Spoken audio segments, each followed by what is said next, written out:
ونستغفره ونؤمن به ونتوكل عليه ونعوذ بالله من شرور أنفسنا ومن سيئات أعمالنا من يهده الله فلا مضل له ومن يضلل فلا هادي له ونشهد أن لا إله إلا الله وحده لا شريك له ونشهد أن سيدنا ونبينا ومولانا محمدا عبده ورسوله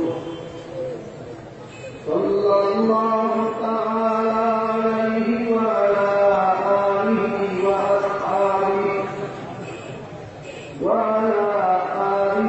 وأصحابه وبارك وسلم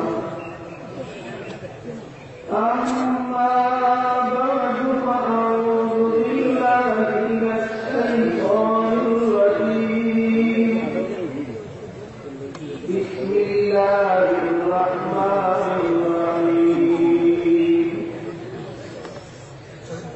وما كان المؤمنون لينفروا كافة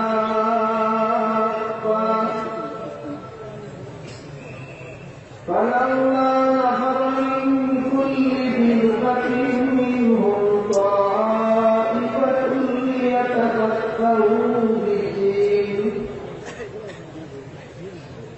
ولينذروا قومهم إذا رجعوا إليهم لعلهم يحذرون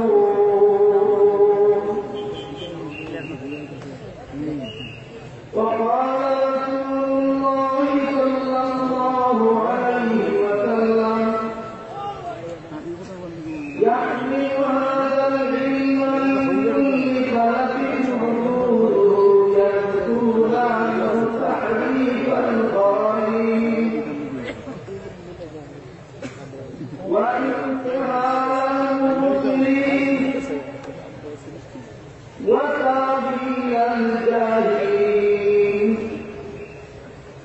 أو كما قال عليه الصلاة والسلام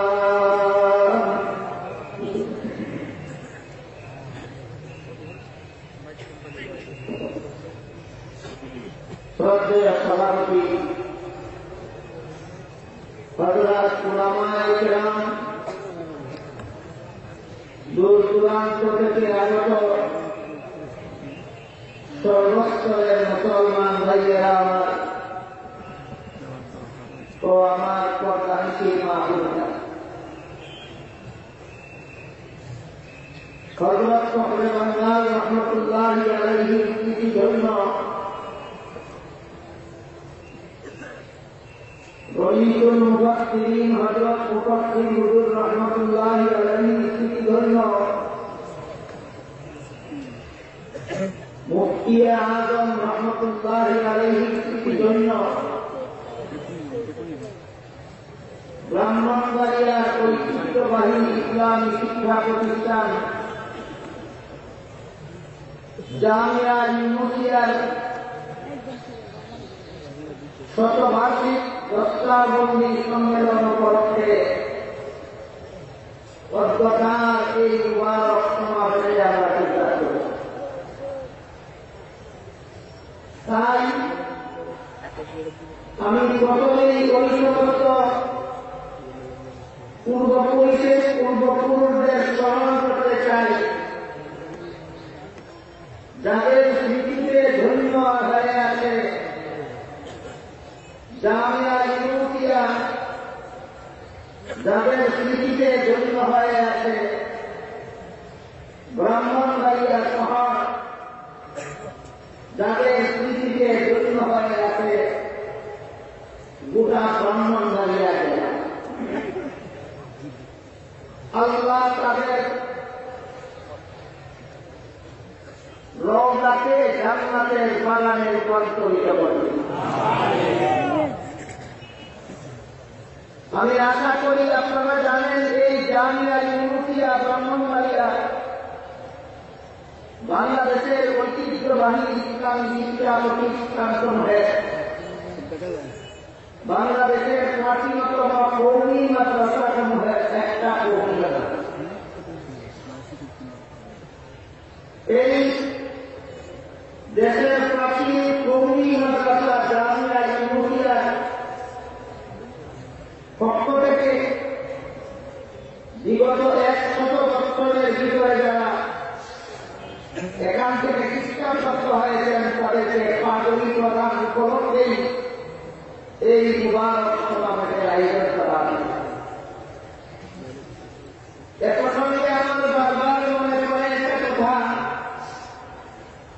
আজকে যদি পক্ষে বাংলার দুনিয়াতে থাকতেন, আজকে যদি মুফাসসির দুনিয়াতে থাকতেন, আজকে যদি মুফতি দুনিয়াতে থাকতেন,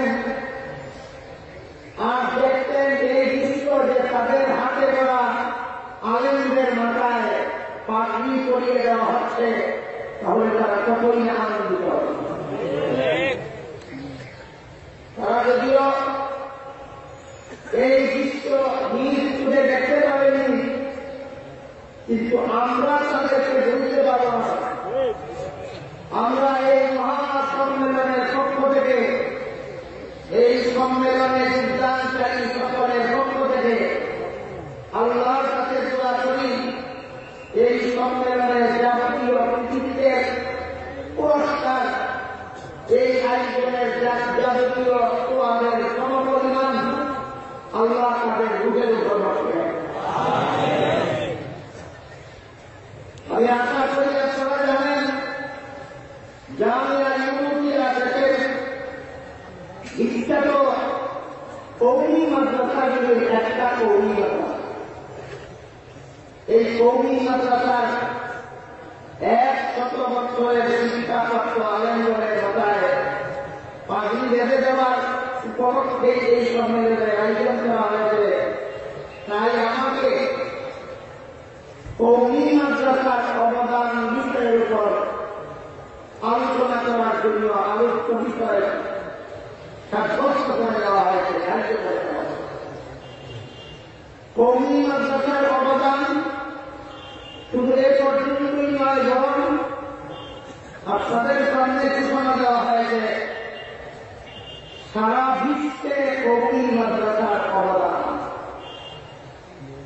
কওমি মাদ্রাসার অবদান সারা দুনিয়ায় কিভাবে সম্প্রসারিত হয়েছে, কওমি মাদ্রাসার অবদানে সারা দুনিয়াবাসী কিভাবে উপকৃত হচ্ছে, সে বিষয়টা আপনাদের সামনে তুলে ধরার জন্য আমাকে দায়িত্ব দেওয়া হয়।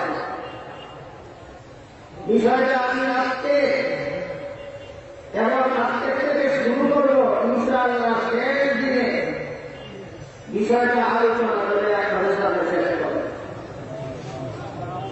সারা বিশ্বে কওমি মাদ্রাসার অবদান বিষয়ে আলোচনা আজকে শুরু হবে, আর শেষ দিনে ইনশাআল্লাহ শেষ। তাদের আমি যেভাবে এখানে বারংবার উপস্থিত হওয়ার জন্য আমন্ত্রিত, আমি এই সম্মেলনের পক্ষ থেকে আপনাদের সবাইকেও শেষ দিন পর্যন্ত নিয়মিত উপস্থিত রাখার আমন্ত্রণ জানাচ্ছি। কবুল করলেন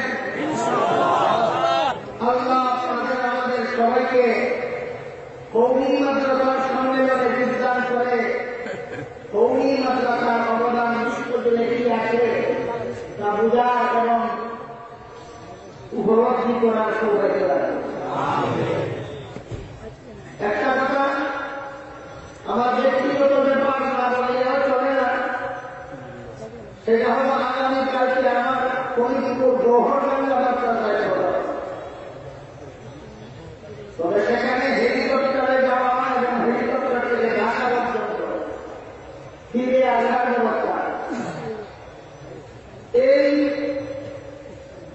যাতায়াত ব্যবস্থার পুরো যুগ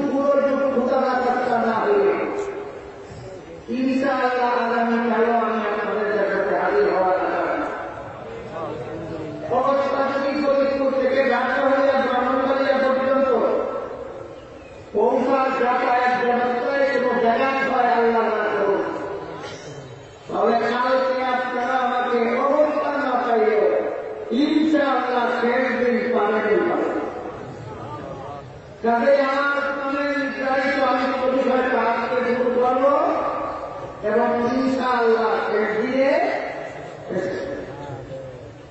আমাদের প্রথম থেকেই স্মরণ রাখা দরকার যে এই দেশের প্রাচীনতম কওমি মাদ্রাসার উদ্যোগে আয়োজিত এই সম্মেলন থেকে আমরা সারা বিশ্বে কওমি মাদ্রাসার অবদান বুঝে যাওয়ার চেষ্টায় ইচ্ছায় গর্ব এবং মন বুঝে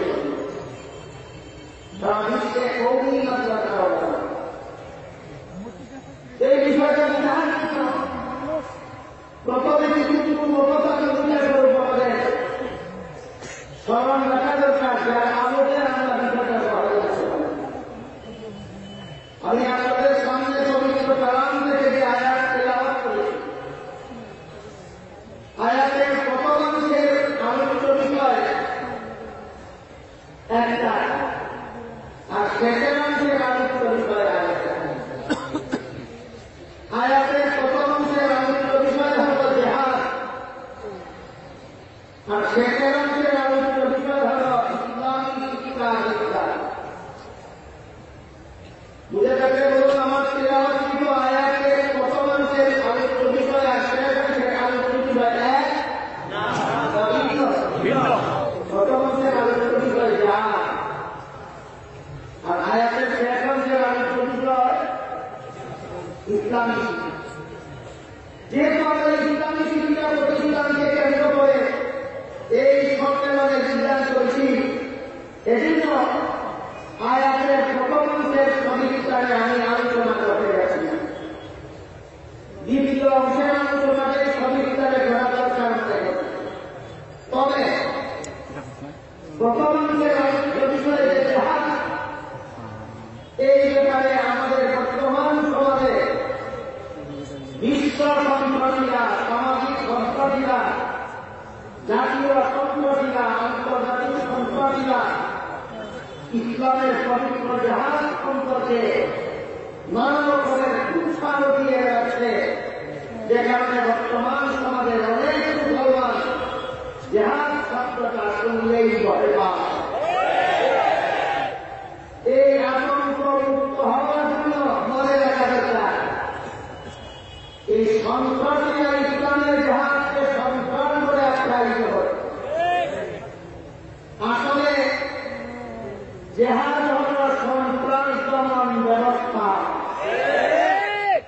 আমার কথা বুঝে দেখতে বলুন, জিহাদের সন্ত্রাস না সন্ত্রাস দমন ব্যবস্থা?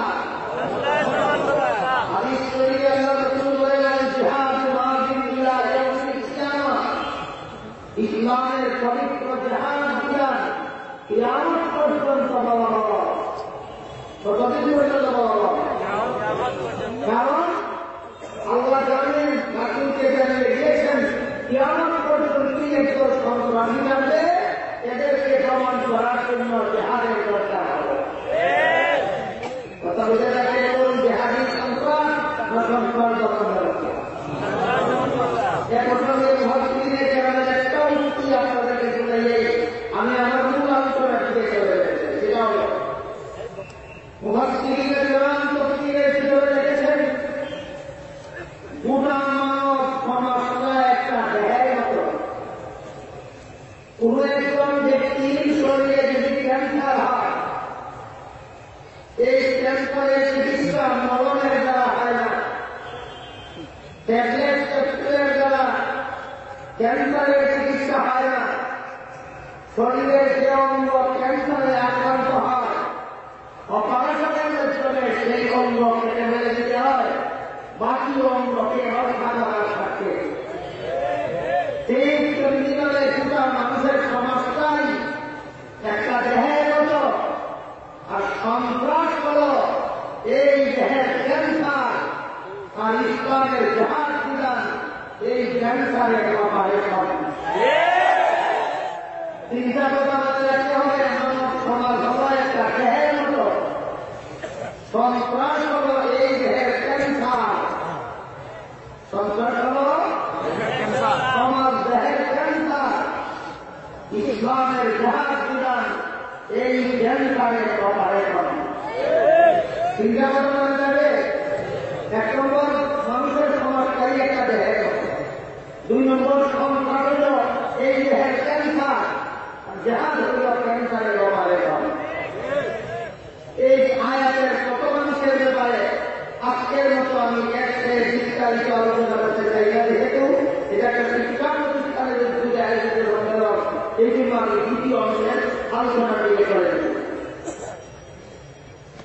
আয়াতের দ্বিতীয় অংশে আল্লাহ রাব্বুল আলামিন মাদ্রাসা শিক্ষার 3টা গুণের উল্লেখ করেছেন। যে মাদ্রাসা শিক্ষার মধ্যে 3 গুণ থাকবে সেই মাদ্রাসা শিক্ষা হবে সফল শিক্ষা। 3 গুণের কোন একটা গুণ যে মাদ্রাসা শিক্ষায় থাকবে না সেই মাদ্রাসা শিক্ষা সফল হবে না, বিফল হতে ব্যস্ত হবে। বুঝে থেকে বলুন, মাদ্রাসা শিক্ষা সফল হওয়ার জন্য আমাদের আলোচিত আয়াতে আল্লাহ কতটা গুণের উল্লেখ করেছেন। 1 নম্বর মাদ্রাসা শিক্ষার বৈশিষ্ট্য, 2 নম্বর মাদ্রাসা শিক্ষার আদর্শ, 3 নম্বর মাদ্রাসা শিক্ষার উদ্দেশ্য। বুঝে থাকে বলুন, আমাদের আলোচিত আয়াতে আল্লাহ মাদ্রাসা শিক্ষার 3 গুণের, মাদ্রাসা শিক্ষা সফল হওয়ার জন্য যে 3 গুণের উল্লেখ করেছেন, প্রথমটা হল বৈশিষ্ট্য, দ্বিতীয়টা হল আদর্শ, তৃতীয়টা হল উদ্দেশ্য। মাদ্রাসা শিক্ষার বৈশিষ্ট্য হল এলেম অনুপাতে আমল। মনে রাখতে হঠাৎ করে সময় কথা লিখে যাবে। মাদ্রাসা শিক্ষার বৈশিষ্ট্য হল এলেম অনুপাতে আমল। সুতরাং যে মাদ্রাসায় এলেম শিক্ষা দেওয়া হয়, ছাত্রদেরকে আমল করানো হয় না, এই মাদ্রাসা শিক্ষা কখনো সফল হতে পারে না।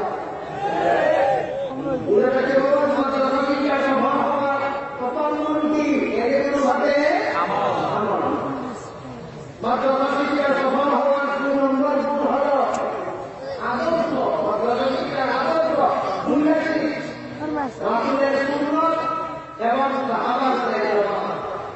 রাসূলের সুন্নাতের আদর্শ মতো যে মাদ্রাসা শিক্ষা হয়, সাহাবায়ে কেরামের জামাতের আদর্শ মতো যে মাদ্রাসা শিক্ষা চলে, সেই মাদ্রাসা শিক্ষা সফল। আর না হয় মাদ্রাসা শিক্ষা বিফল হতে পারে। তবে মাদ্রাসা শিক্ষার আদর্শ হল নবীর সুন্নাত এবং সাহাবাদের জামাত। এই 2টা আদর্শ যারা মানতে রাজি, তাদেরকেই বলা হয় আহলে সুন্নাত ওয়াল জামাত। 3 নম্বরটা হল মাদ্রাসা শিক্ষার উদ্দেশ্য। মাদ্রাসা শিক্ষার উদ্দেশ্যের বিবরণী আল্লাহ বলেন, ওয়ালিয়ুনযিরু কওমাহুম ইনযারে কওম, অর্থাৎ গোটা জাতিকে জাহান্নাম থেকে বাঁচার পথ প্রদর্শন করার মতো একদল নায়েবে নবী ওয়ারাসাতুল আম্বিয়া তৈরি করা মাদ্রাসা শিক্ষার উদ্দেশ্য। মাদ্রাসা শিক্ষার বৈশিষ্ট্য এগুলো হবে আমল করা। মাদ্রাসা শিক্ষার আদর্শ সুন্নতে রাসূল এবং জামাতে সাহাবা। মাদ্রাসা শিক্ষার উদ্দেশ্য গোটা জাতিকে জাহান্নাম থেকে বাঁচার পথ প্রদর্শন করা। বিজয়শ্রী যারা জানে না, এরা মাদ্রাসা শিক্ষা সম্পর্কে মন্তব্য করে। কেউ বলে কওমি মাদ্রাসায় লেখাপড়া করে সরকারি সার্টিফিকেট পাওয়া যায় না, সরকারি চাকরি পাওয়া যাবে না, সরকারি বেতন সুযোগ পাওয়া যাবে না। সুতরাং কওমি মাদ্রাসা শিক্ষা একটা বেকার শিক্ষা ব্যবস্থা বলে কিনা? কেন বলে? এরা জানে না আল্লাহ কোরআনে মাদ্রাসা শিক্ষা কি উদ্দেশ্য করে দিয়েছে। সরকারি সার্টিফিকেট মাদ্রাসা শিক্ষার উদ্দেশ্য নয়, সরকারি চাকরি মাদ্রাসা শিক্ষার উদ্দেশ্য নয়, সরকারি বেতন ভোগ করা মাদ্রাসা শিক্ষার উদ্দেশ্য নয়, গোটা জাতিকে জাহান্নাম থেকে বাঁচার পথ প্রদর্শন করা মাদ্রাসা শিক্ষার উদ্দেশ্য।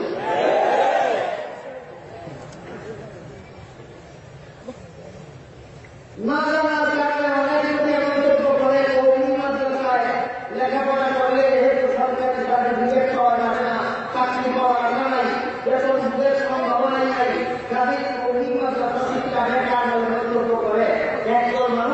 যারা জানে না মাদ্রাসা শিক্ষার উদ্দেশ্য একদিন হয়, মাদ্রাসা শিক্ষার উদ্দেশ্য দুনিয়ার স্বার্থ অর্জন করা নয়, মাদ্রাসা শিক্ষার একমাত্র উদ্দেশ্য গোটা মানব জাতিকে জাহান্নাম থেকে বাঁচানো করা। এদেরকে অঙ্ক বলা হতে পারে যারা মাদ্রাসা শিক্ষার উদ্দেশ্য জানে না,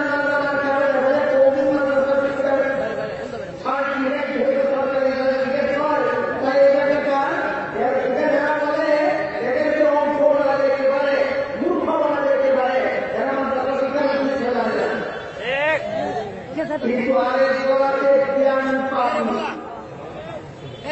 বলেন মূর্খ বেশি খারাপ না জ্ঞান পাবি বেশি খারাপ? আরেক বলাতে জ্ঞান পাবি, এই জ্ঞান পাবিরা মাত্র মাদ্রাসায় পড়লে সরকারি সার্টিফিকেট পাওয়া যায় না, চাকরি পাওয়া যায় না, বেতন পাওয়া যায় না, এইগুলি বলে না। জ্ঞান পাবিরা বলে কৌমি মাদ্রাসায় পড়লে ঘুমাবার হয়, কৌমি মাদ্রাসায় পড়লে জমি হয়, কৌমি মাদ্রাসায় লেখাপড়া করে সন্ত্রাসী হয়। এই কথা দিয়ে যারা বলে এরা অজ্ঞ নয়, এরা মূর্খ নয়, এরা গণ্য মূর্খ নয়, এরা জ্ঞান পাবি। এই সমস্ত জ্ঞান পাবিদের উদ্দেশ্যে যদি কথা বলতে চাই, ওই সমস্ত অঙ্কদের উদ্দেশ্যেও একটা কথা বলতে চাই। যে সমস্ত জ্ঞান পাবিরা নয়, কৌমি মাদ্রাসায় লেখাপড়া করলে দুর্বল হয়, সন্ত্রাসী হয়, জঙ্গি হয়, এই সমস্ত জ্ঞান পাবিদের আমি জিজ্ঞাসা করতে চাই, বাংলাদেশ সরকার শেখ আব্দুর রহমানকে ফাঁসি দিয়েছে সন্ত্রাসের অপরাধে। কোন কৌমি মাদ্রাসায় পড়েছিলেন? শেখ আব্দুর রহমান কোন কৌমি মাদ্রাসায় লেখাপড়া করেন? সন্ত্রাসী হইল কেন? প্রমাণ হইল সন্ত্রাসী কৌমি মাদ্রাসায় তৈরি হয় না। আপনাদের জানা থাকার কথা, বাংলাদেশ সরকার বাংলা রাজ্যেও ফাঁসি দিয়েছে সন্ত্রাস অপরাধের কারণে। এই বাংলা রাজ জিন্দেগিতে কোনদিন কৌমি মাদ্রাসার বাংলায়ও প্রচার করতে হবে। আবার প্রমাণ হইল সন্ত্রাসী কৌমি মাদ্রাসায় উৎপাদন হয় না। জ্ঞান পাপিরা যেখানে জ্ঞান শিখে সেখানেই সন্ত্রাসী উৎপাদন হয়। বাংলাদেশের প্রমাণ হয়ে গেলে চলবে না। 2009 সালের 25 ফেব্রুয়ারি ঘটনা, 2009 সালের 25 ফেব্রুয়ারি ঘটনা ভুলে গেলে চলবে না। ঘটনাটা এক কথায় বলতে পারেন যে পিলখানার হত্যাকাণ্ড। কোন সালের কোন মাসের 16 তারিখ? 2009 সালের 25 ফেব্রুয়ারিতে বাংলাদেশ সরকারের লক্ষ লক্ষ কোটি কোটি টাকায় যে সমস্ত সেনা অফিসার দীর্ঘদিনে তৈরি করা হয়েছিল, এই সমস্ত সেনা অফিসারকে যে সমস্ত এরা কি সন্ত্রাসী ছিল না? এই সমস্ত সেনা অফিসার হত্যাকারী সন্ত্রাসী মিডিয়ারা কোন কৌমি মাদ্রাসায় উৎপাদন হয়েছে? কোন কৌমি মাদ্রাসায় নয়। বারবার প্রমাণ হচ্ছে সন্ত্রাসী আমরা বানাই না, তোমরা বানাও। সন্ত্রাসী আমরা বানাই না, তারা বানায়। সন্ত্রাসী তারা বানায়। আমাদেরকে বলে কেন? এটাকে বাংলায় বলে কুদুর পিন্ডি বুধুটারে চাপা মারবে। সব কথা তাদের মনে থাকে না। তাদের জন্য একটা কথা বলি, যার জীবনে কোনোদিন ভুলার মতো নয়, সেটা হল বঙ্গবন্ধু হত্যার ঘটনা। কোন বাঙালি যদি বঙ্গবন্ধু হত্যার ঘটনা বলে যায়, সে আবার বাঙালি হবে কি হবে? বাঙালি হয়ে থাকলে বঙ্গবন্ধু হত্যার ঘটনা ভুলে যাবে কি হবে? আমি জিজ্ঞাসা করি, বঙ্গবন্ধুকে যারা হত্যা করেছিল তারা কোন কৌমি মাদ্রাসায় লেখাপড়া করেছিল? কোন কৌমি মাদ্রাসায়। কতভাবে প্রমাণ চাই তোমরা? সন্ত্রাসী আমরা বানাই না, তোমরা কতভাবে প্রমাণ চাই? আপনাদের সামনে আওয়াজ তুলে দিলাম, সন্ত্রাসী কৌমি মাদ্রাসা বানায় না। যে সমস্ত জ্ঞান পাবিরা বলে কৌমি মাদ্রাসায় সন্ত্রাসী কি হয়, ওই সমস্ত জ্ঞান পাবিরা যেখানে লেখাপড়া করে সন্ত্রাসী সেখানে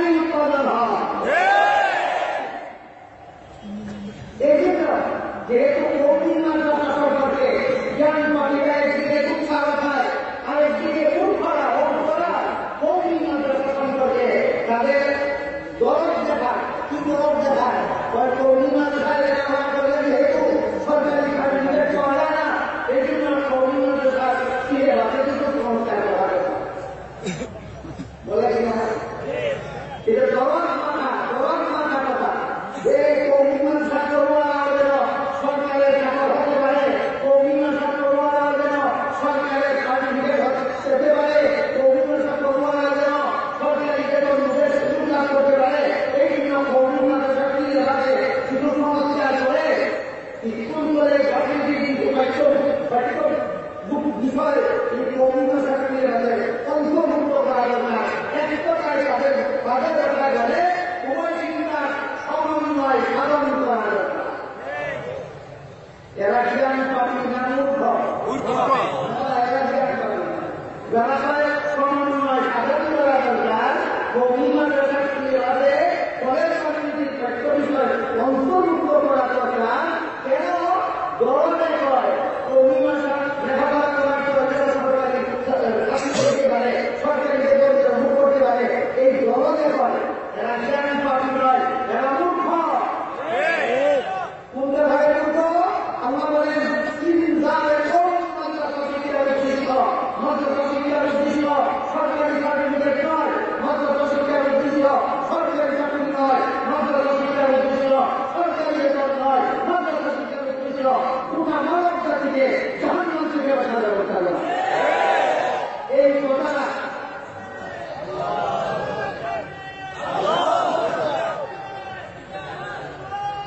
এই কথা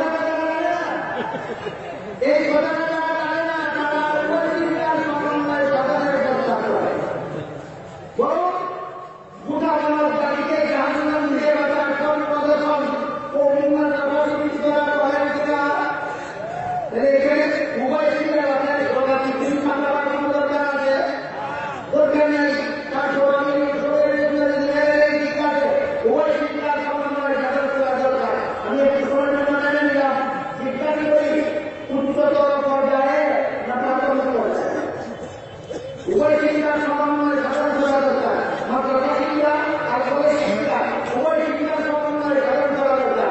আমি মানলাম এই সমস্ত মূর্খদের করতে একটু সময়ের জন্য ঠিক আছে মানলাম। এবার বলো উচ্চ পর্যায়ে কেমন সমন্বয় না প্রাথমিক পর্যায়ে কেমন সমন্বয়? যদি উচ্চতর পর্যায়ে সমন্বয় করা দরকার, মাদ্রাসা কৌমিমান উচ্চতর সিলেবাসে কলেজ ভার্সিটি অন্তর্ভুক্ত করা দরকার। কেন কৌমিমান ছাত্রকে পাস করার পরে ডাক্তার হতে পারে, ইঞ্জিনিয়ার হতে পারে, বিজ্ঞানী হতে পারে। আমি মেনে নিলাম একবার ইনশাআল্লাহ আমরা যে সমস্ত ছাত্রদেরকে কোরআন শিক্ষা দিতে পারি, আমরা যে সমস্ত ছাত্রদেরকে হাদিস শিক্ষা দিতে পারি, এই সমস্ত ছাত্রদেরকে অবশ্যই বিজ্ঞান শিক্ষা দিতে পারি। তোমরাও সমন্বয় সাধন করো, কলেজ ভার্সিটিকে তফসির সিলেবাস যুক্ত করো, কলেজ ভার্সিটিকে হাদিস সিলেবাস যুক্ত করো, কলেজ ভার্সিটির সার্টিফিকেটকারী হওয়ার জন্য মুহাদ্দিস হতে পারে, কলেজ ভার্সিটির শিক্ষাপ্রাপ্ত হওয়ার জন্য মুহাদ্দিস হতে পারে, কলেজ ভার্সিটির শিক্ষাপ্রাপ্ত হওয়ার জন্য মুফতি হতে পারে। সমন্বয় কি হয়ে করতে হবে? একটা আমরা সমন্বয় পরিচালনা করো, আমরা জানি তোমরা 7বার বললে 7বার দিতে হলেও তোমরা ওই কলেজ ভার্সিটি সার্টিফিকেট প্রাপ্ত দেখে মহাসিন বানাইতে পারো না, মুফতি বানাইতে পারো না, মুফতি বানাইতে পারো না। তোমাদের সেই চিত্রটা নাই, আমাদের যদি সেই চিত্রটা আছে আমরা একদিকে মুফতিও বানাইব, ওপর দিকে ভার্সিটিও বানাইব, একদিকে মুফতি বানাইব, ওপর দিকে বিজ্ঞানীও বানাইব,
চাকরি। এখন শিক্ষা নির্দিষ্ট সরকারি চাকরি হিসাবে শিক্ষা নির্দিষ্ট সরকারি চাকরি, শিক্ষা নির্দিষ্ট সরকারি বেতন কি বলেছেন?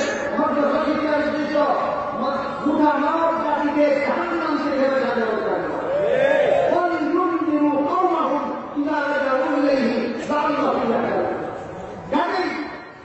গোটা মানব জাতিকে শুধু বাঙালি জাতিকে নয়, শুধু পাকিস্তানি জাতিকে নয়, শুধু উপমহাদেশ জাতিকে নয়, শুধু আরব জাতিকে নয়, শুধু পশ্চিমা জাতিকে নয়, গোটা বিশ্ববাসী সমস্ত মানব জাতিকে রক্ষা করার জন্য কোন ব্যবস্থা কি ব্যবস্থা গ্রহণ করেছে, কোন ব্যবস্থা আছে সারা দুনিয়ার মানুষ জাহান্নাম থেকে রক্ষা পাওয়ার সুযোগ পেয়েছে, আমাদের এই এখানকার সম্মেলন থেকেই বুঝে যাওয়া দরকার।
সেই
अम्मा बाद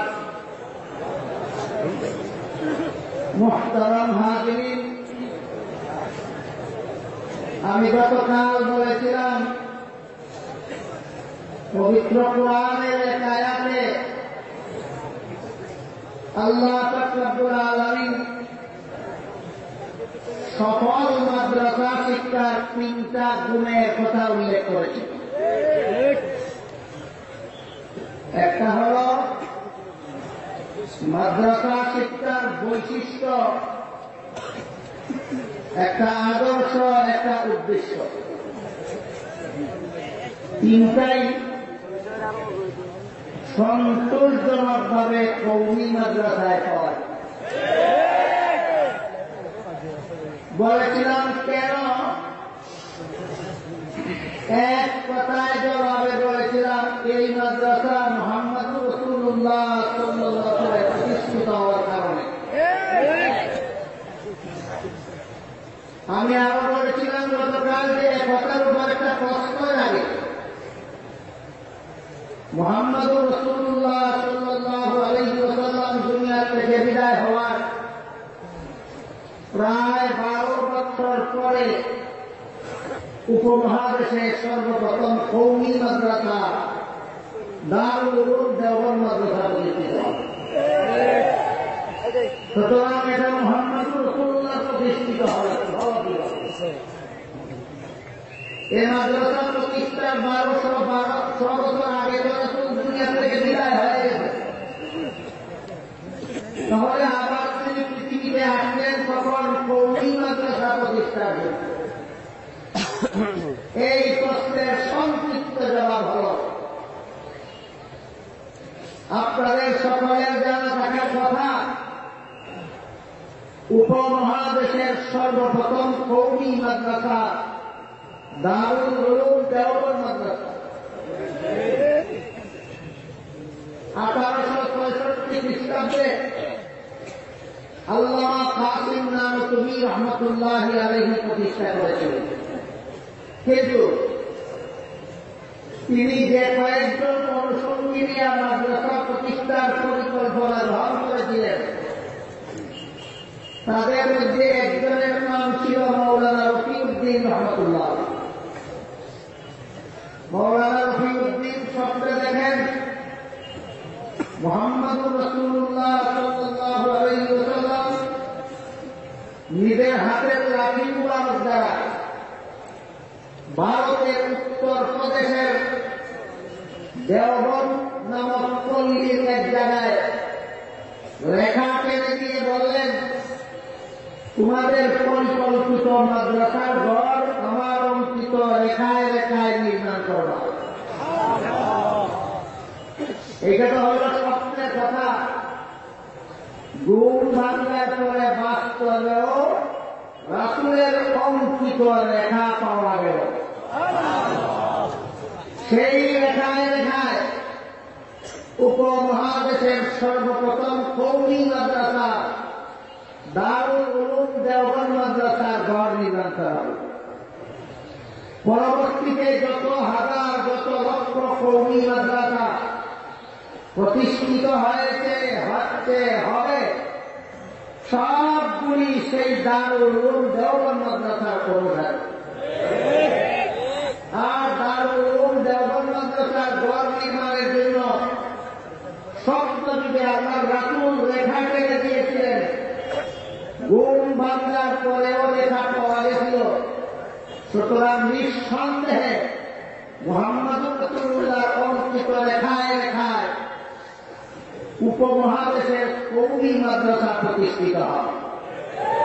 তাই আমরা পরিষ্কার ভাষায় বলতে পারি, সর্বপ্রথম কওমি মাদ্রাসার বাহ্যিক প্রতিষ্ঠাতা কাসিম নানতুবি হইলেও আধ্যাত্মিক প্রতিষ্ঠাতা ছিলেন স্বয়ং মুহাম্মদুর রাসূলুল্লাহ সাল্লাল্লাহু আলাইহি ওয়াসাল্লাম। এবার আপনারা একটু দয়া করে বলুন, কওমি মাদ্রাসায় এলেম ভাবে আমল সন্তোষজনকভাবে পাওয়া যায় কেন? মুহাম্মদুর রাসূলুল্লাহের প্রতিষ্ঠাতা হওয়ার কারণে।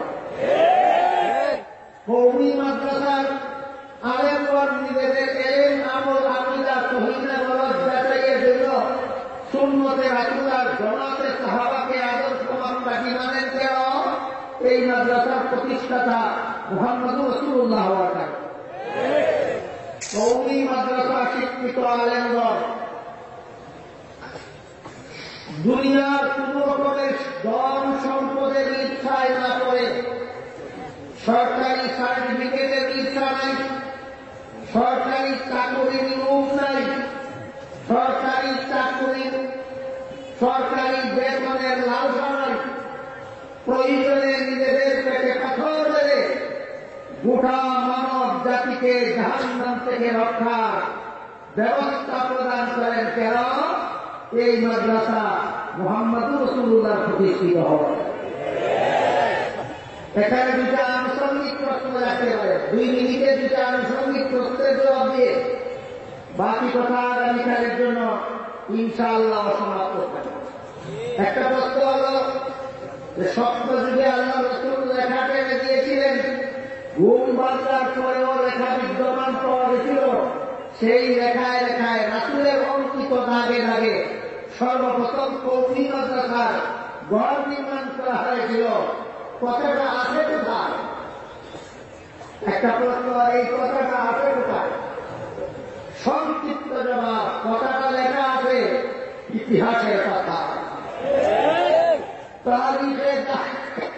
তারিখে দারুল উলুম দেওবন্দ নামের কয়েক হাজার পৃষ্ঠা বিশিষ্ট উর্দু ভাষায় লিখিত ইতিহাস, যারা উর্দু ভাষা বুঝবেন না তাদের জন্য বাংলা রেফারেন্স বলছি, সেই তারিখে দারুল উলুম দেওবন্দ নামক ইতিহাস গ্রন্থের বাংলা অনুবাদ প্রকাশিত হয়েছে।